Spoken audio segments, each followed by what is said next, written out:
أهلا وسهلا فيكم ويسعد أوقاتكم. رح أحضر اليوم معكم طريقة عمل المايونيز. رح أعمله فقط بمكونين والطريقة ناجحة 100%. تابعوا معي الفيديو للآخر لحتى تشوفوا طريقة العمل.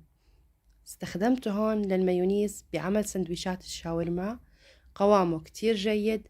لحتى تشوفوا كمان طريقة عمل الشاورما رح أترك لكم رابط الوصفة بصندوق الوصف. أول شي لتحضير المايونيز رح نحتاج بيضة،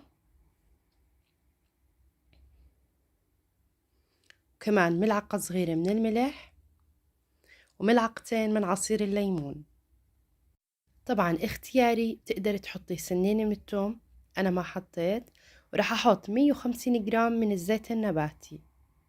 هيك صارت عنا كل المكونات سوا. رح نيجي هلأ لأهم نقطة، وهو اللي بيعتمد عليها نجاح المايونيز. رح نثبت البلندر بهذا الشكل، ممنوع يتحرك معنا. أهم شي تضلي ماسكيته مزبوط وبتبلشي تخلطي. شوفوا كيف بلش يتكون عنا المايونيز على أطراف البلندر.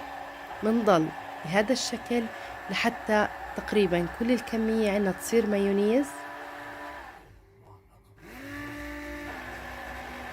بس بلش عندي يتكاثف، ببلش أحرك بالبلندر شوي شوي لحتى الزيت يلي بالأعلى يختلط بكل الكمية. هيك تقريبا صارت عندي كل الكمية عبارة عن مايونيز. برجع بعمل ضربة خفيفة لحتى أتأكد إنه كل الخليط صار عندي متجانس وما ضل في زيت نباتي زيادة. هيك صار عندي المايونيز جاهز. قوامه بجنن وطعمته كتير طيبة. طبعا مثل ما حكيت بالنسبة للثوم هو اختياري. تقدري انك تحطيه بمرطبان، بضل اسبوع بالتلاجة ما بيصير فيه اي شي. شوفوا كيف قوامه معي كتير زاكي وكتير شهي.